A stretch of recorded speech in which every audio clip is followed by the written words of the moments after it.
So the first question is, I used to practice meditation consistently, but over the last 2 years, I neglected my practice due to my life demands. Recently, I attended a retreat, and while I felt some joy returning to the Dhamma, also noticed a strong fear that because I wasn't wise enough, I might go to hell for not deeply understanding Buddha's teachings. Could you please help me process this fear?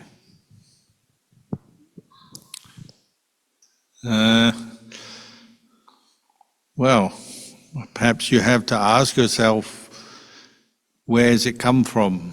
Maybe there's some sort of seeds in past experience that have led you to this conclusion or for this fear coming up. I don't know, has somebody told you this? Oh, if you don't practice the Dhamma, you'll drop into hell.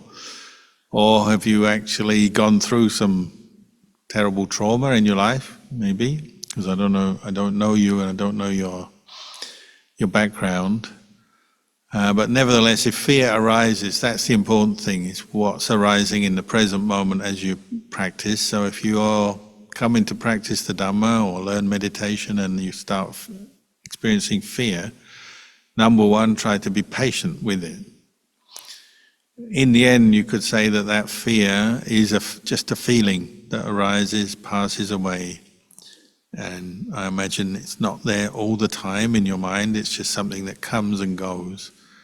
So you can be aware of that. Even if you can't get rid of this fear, it comes up, and even if it's very strong as well, try to establish enough mindfulness and awareness to know it's impermanent. It comes as a beginning, it's there for a while, and then it passes. It's not, when you can really see that, you can see it's not really you or a person, it's more just a state of mind. Once you can have that kind of insight or awareness, then you may also become more aware of what's caused it. But if you can't find out what the cause is, well, just keep working on being mindful through this fear. The more mindfulness you establish, the less it will overwhelm you, overwhelm your mind.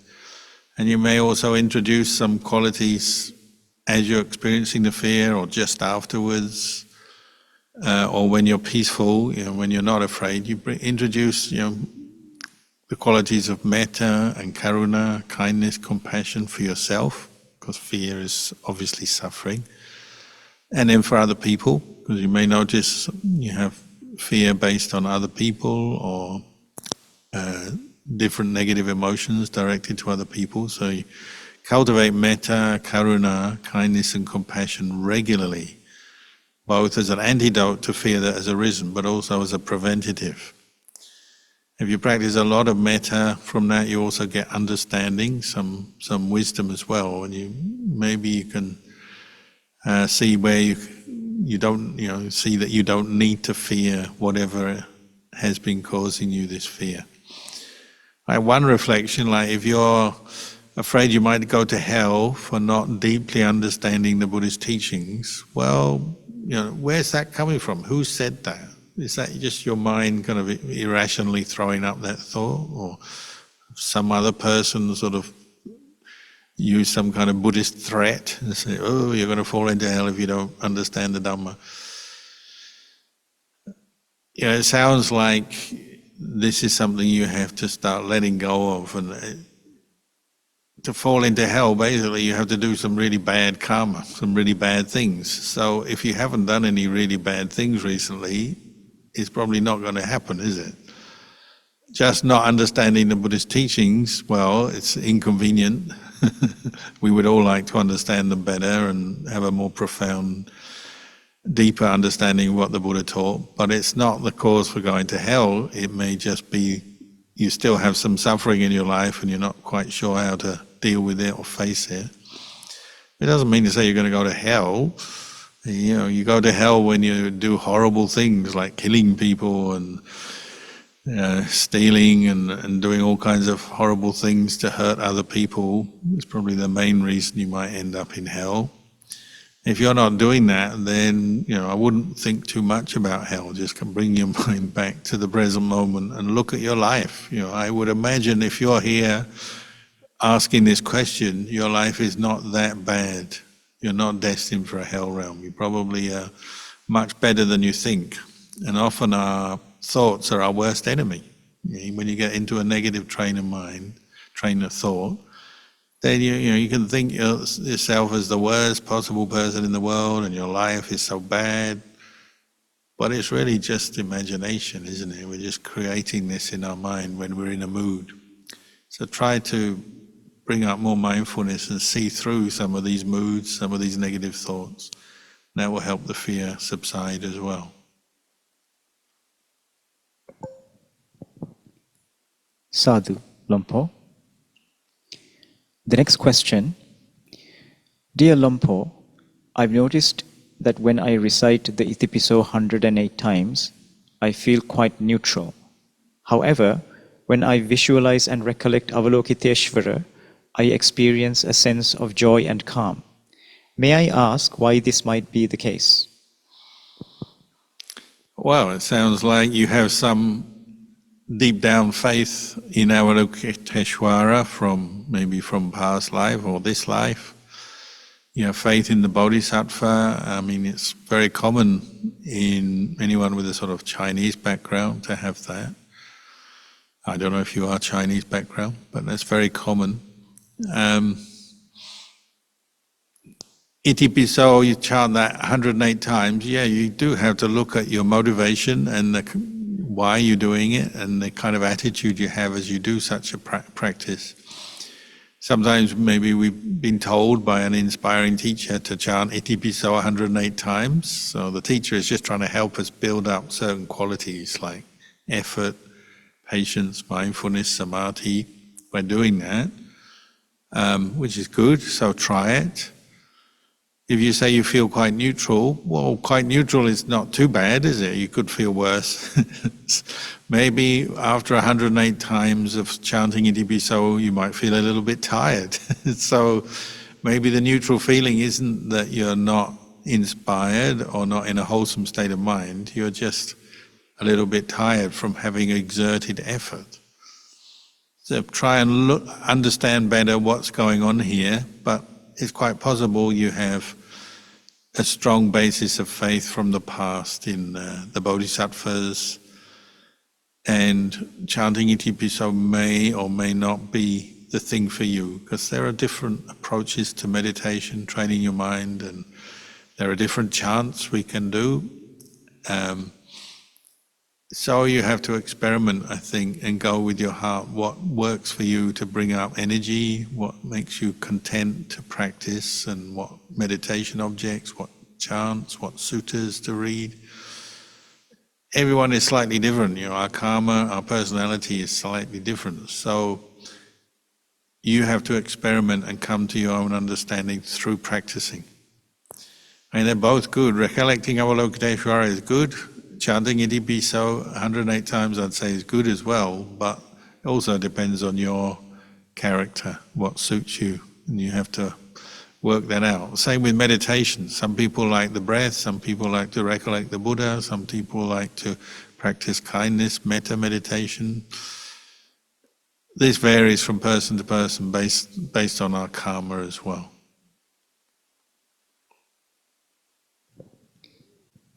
Sadhu, Lompo. The next question. Life is hard to predict and seems uncontrollable. What can we do to fasten the speed to achieve our highest aspirations on living or serving in the monastery for a longer periods? Well, just let go and do it. Sometimes you have to make resolutions and determinations. I'm going to do something for a period of time, like go on a retreat. just to boost your practice, or do a certain amount of meditation or chanting or listening to the Dhamma every day to boost your practice.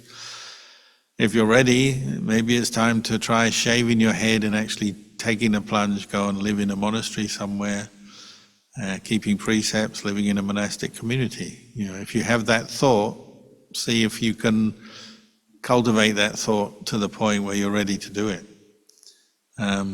I would say going to live in a monastery, taking precepts of a monk or a nun,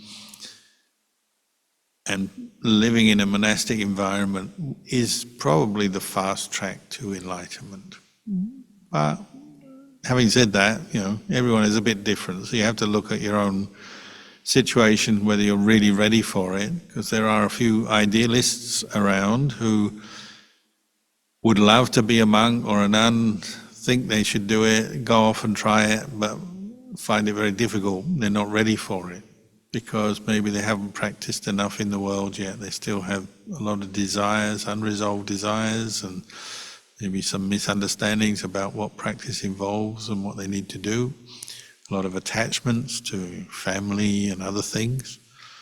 So you have to consider your own situation. But even if you are not ready to go into a monastery permanently, well, you can always try it temporarily.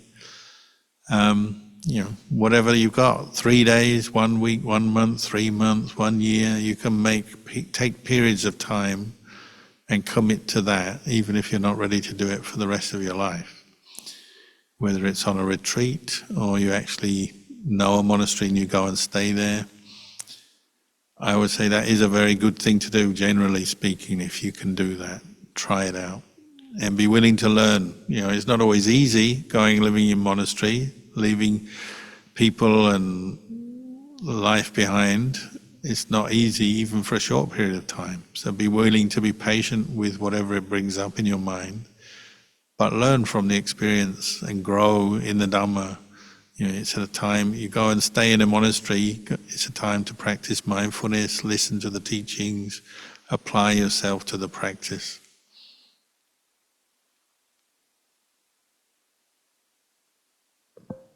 Sadhu, Lumpo.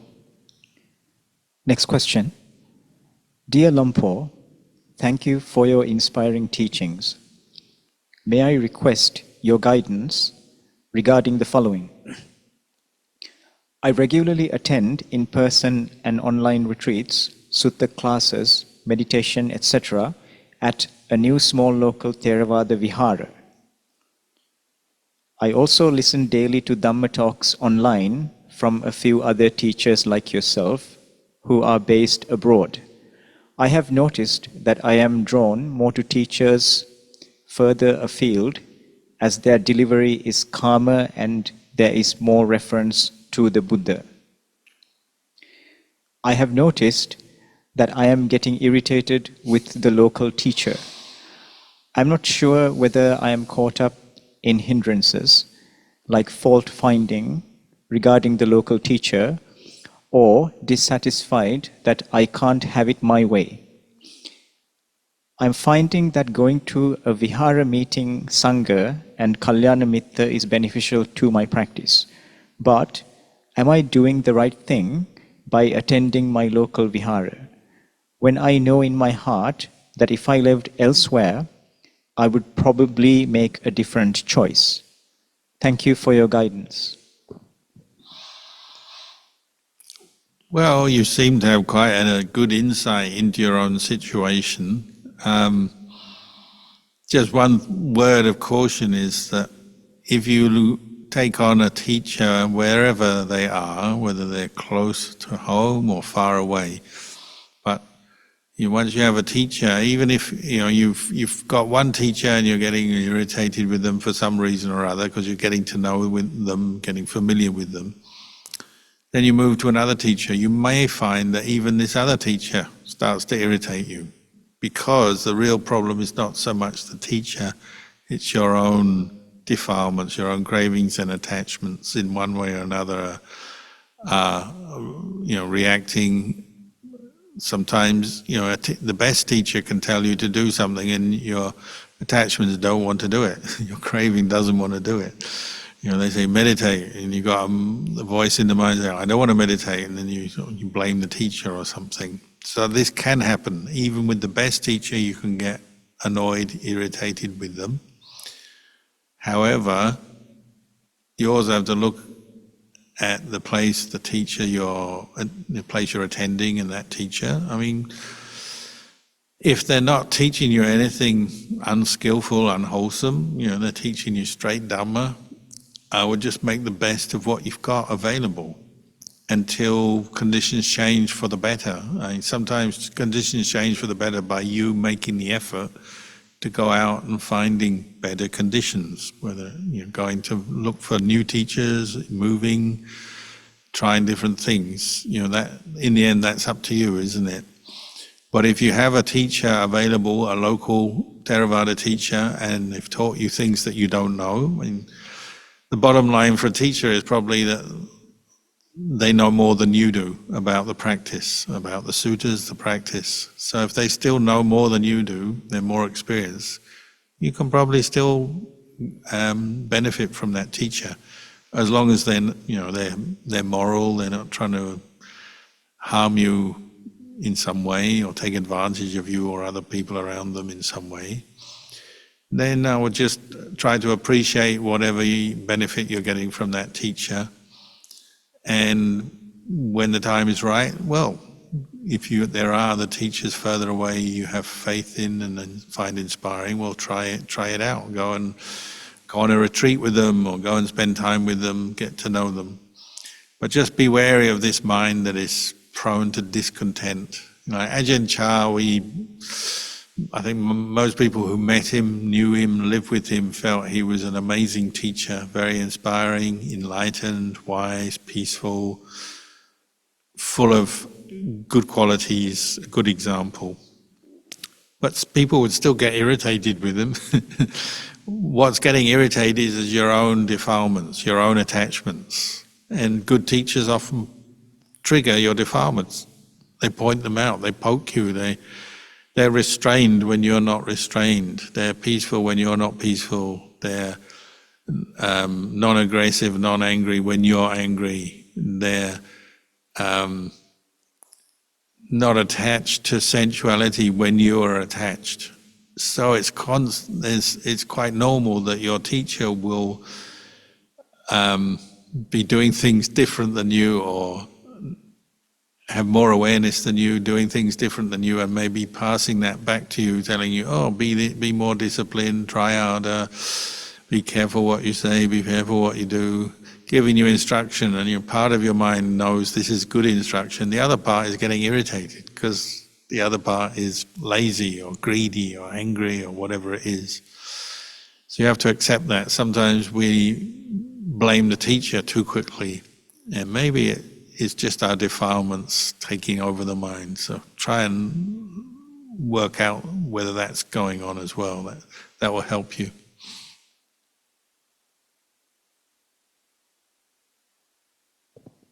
Sadhu Lampo. The next question. Dear Achan, thank you for the Dhamma talk. You said that all suffering is originated in our own mind.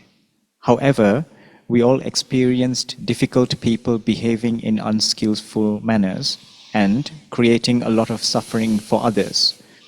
For example, of that are abuse, bullying, racism, rape, genocide, murder, war. These unskillful behaviors create a lot of suffering to others and may even be threatening for their mind, body, and survival. This suffering seems not to be created only in the mind of the receiver or the victim. The nature of experiencing these unskillful behaviors is difficult. In addition, the Buddha himself recognized unskillful behaviors and invited us not to associate with the fools. Can we say that suffering is not only created in our mind due to our own craving, aversion, and illusion, but also due to the very unskillful behavior of others? how can we see that all of this is created in our mind? Thank you. Well, you're correct. Obviously, there's lots of these horrible things going on in the world around us, sometimes very close to us, sometimes further away, but we get to hear about them. But when we say all the suffering originates in the mind, it's that the roots of all the behavior you've described, and a lot more subtle negative behavior as well that you didn't really mention, but is perhaps more common because, obviously most people are not living in a war zone or where there's genocide and murder going on. Most people are living in sort of more normal circumstances, but they're still prone to other people's greed, anger, and delusion affecting them, and then their own. But this teaching is that on the deepest level, greed, anger, and delusion that we've fallen prey to, our own greed, anger, and delusion in the past, has led us to make karma, which comes back to us all the time.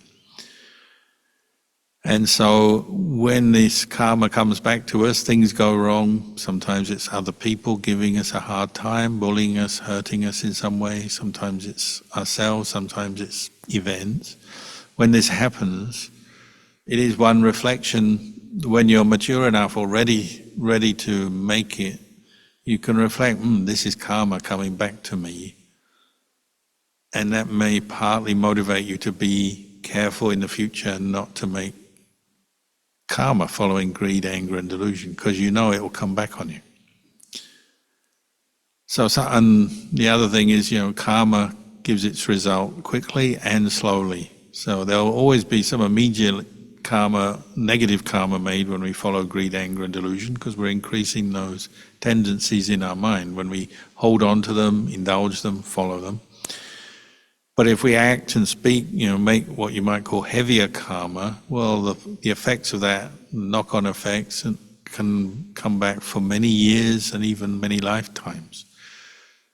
So sometimes unfortunate things happen, and we can say, well, it's nothing, I did nothing wrong, but this person has bullied me, hurt me, tried to harm me in some way. And I did nothing wrong. I was simply there and they did this thing. But it may be true that there are karmic causes from past lives that we're not aware of. And you can only speculate if you don't have that kind of special knowledge, and not many people do. You can only speculate, and that speculation may not be very fruitful or helpful to you. Nevertheless, sometimes it is useful to remember that we've made karma before, maybe in this life, very early on, that we can't remember, or in past lives that we don't know about, can't remember, because that will help to explain some events that happen to us, or maybe to other people. As the Buddha pointed out, good and bad originate from our minds. The mind is the forerunner of everything, except the process of cause and effect is quite complex sometimes, so it's not immediately obvious where things have come from, why. So he's given us a lot of teaching. Some are for deep contemplation, just to help us understand the way the world is and the way things happen and what goes on. Some things are much more practical. So thinking about who you associate with is a very practical teaching, because if you associate with people who are aggressive bullies, say, then, it's quite likely their behavior is going to affect you, isn't it? So if you have a choice there, well, maybe you might choose not to associate with them. And when I say associate, say you go to work and there's someone who's bullying you at work or bullying others at work. You may have to be in that same building or place because you have to earn a living. But it doesn't mean to say you have to spend all your time with that person or follow their behavior or agree with them. You still know what they do, and you may realize what they're doing is very unwholesome, unskillful. But from time to time you may unavoidably have to see them or interact with them, and maybe there's not much you can do there. But when you do interact with them, I would be very careful. When you're on your own, or you have your own time, your own choice of time and who you spend time with, well then choose to be with people who are not like that, I would assume. You would choose to be with people more like Kalyana Mitta who will be supportive of your Dhamma practice. So life is like that. You'll never get a world where you can completely cut out all the unpleasant behaviors of other people. At the very least, you'll know through the news and social media and so on. And sometimes you witness it yourself. But that doesn't mean to say you have to associate with it, meaning you seek it out and spend your time with those people and those situations where that kind of behavior is going on. You can spend, you can actively move away from that. So like you live in a monastery, it's not always easy in a monastery, but generally people are very well behaved. So it's a nice place to live, and you get a good community, and the people who come generally behave very well. So you've always got that choice, come and live in a monastery. If you're out in the world, yeah, it's tough. I used to live in the world before I was a monk, so I know what it's like. I was brought up in South London, so I've seen lots of very unpleasant things, unfortunately, even in my short life as a layperson. You just have to accept that. That's the world, and there's many different kinds of people in the world, and some make good karma, and some make bad karma, and some make a mixture. So you have to be kind of patient with these challenges and use some wisdom, and the Buddha has given us that wisdom.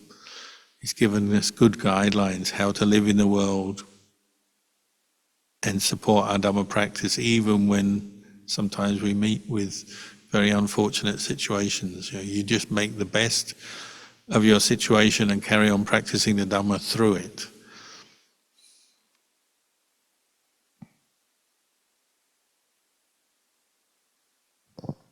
Sadhu, Lompo. Next question. Dear Lompo, may I ask about something from my childhood? I recall seeing round objects in the air and even playing with them.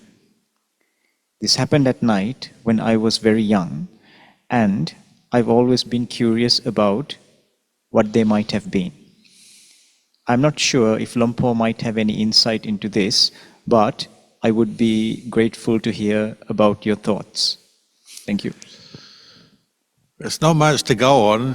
Round objects could be anything, couldn't it? Are we talking about, tennis balls? Or some life form? Or at a guess, you're maybe talking about balls of light energy, round objects. If it's at night, how do you see a round object at night? Well, usually it has to be emanating, some light emanating from it. If that is what you're referring to, I've seen balls of light at night floating around.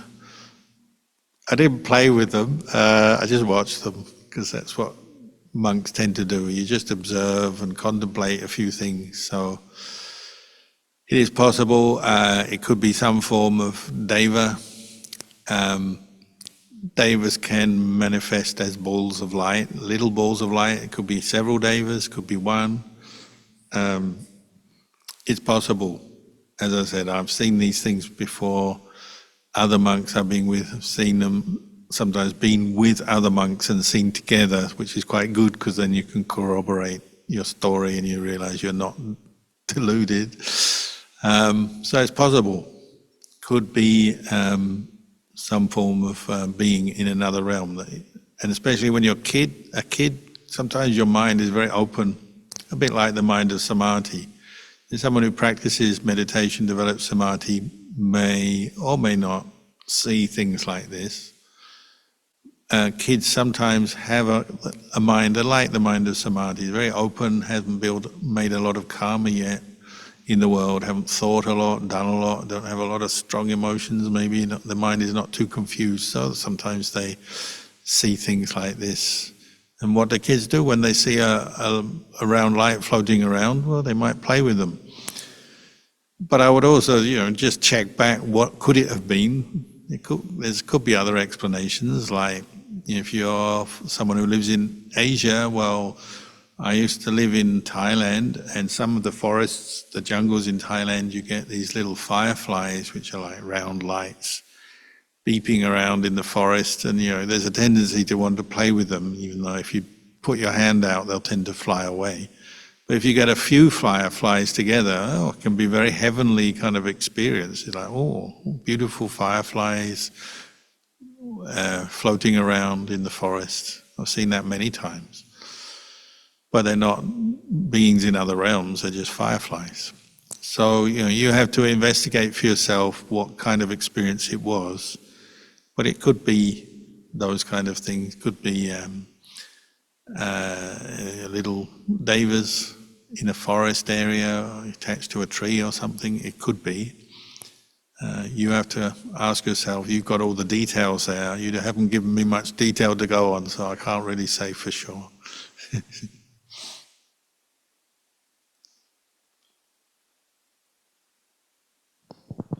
Sadhu Lumpo. The next question. Dear Lumpo, how to work on and understand our own ego, particularly comparing with others for being single.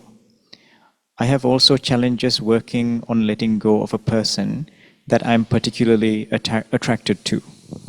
Thank you.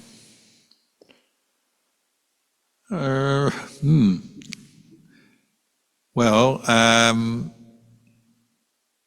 if you end up with a partner in life, there's certainly nothing wrong with that. There are many people married or in a relationship. Simple advice, we'll try and make it work. Try to be kind and respectful to your partner, and hopefully they reciprocate if you are going to live with someone. If you're going to be single, well, that's also good as well. Very convenient for practicing Dhamma when you're single, because you have more time, energy available for your Dhamma practice. Perhaps, to go on retreats, live in monasteries, or just do a lot of meditation is a lot easier when you're single.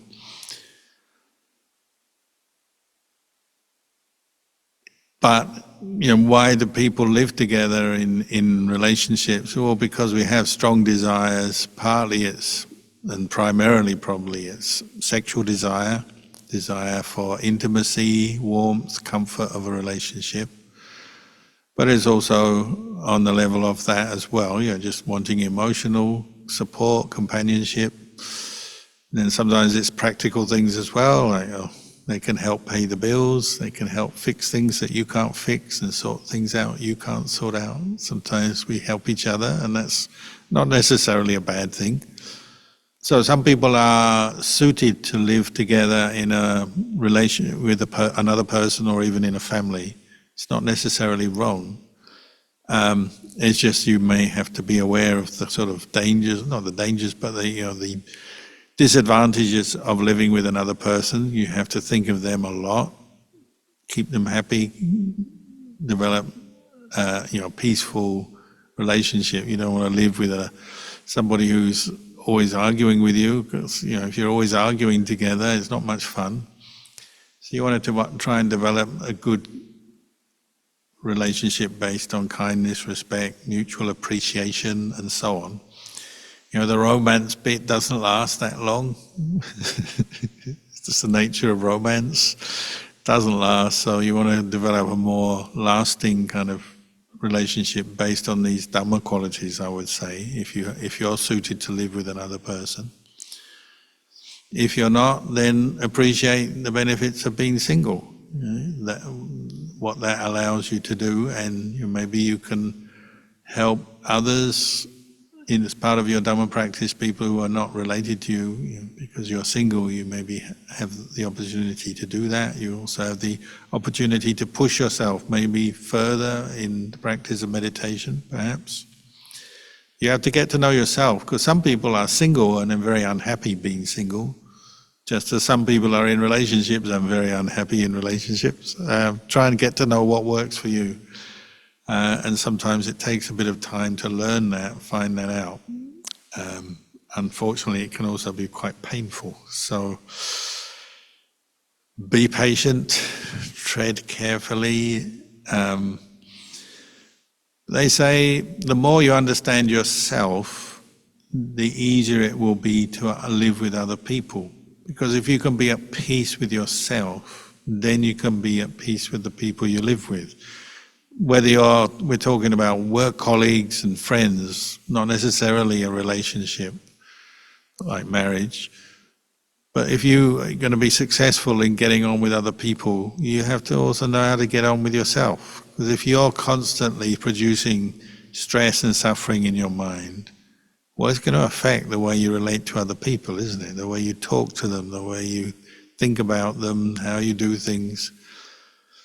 And, you may have a loving partner. If you have a partner who's very patient, loving with you, good. But still, we have to learn how to be at peace with ourselves.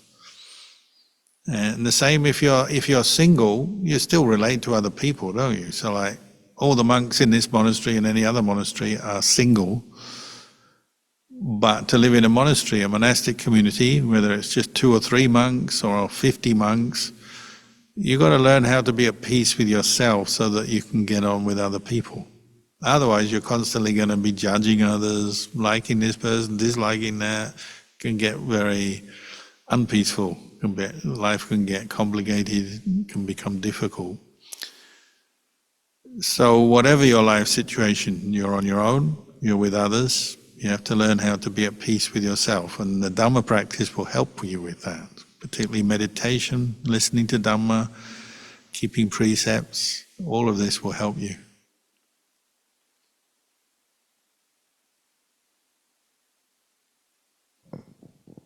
Sadhu Lumpur. Are there any more questions?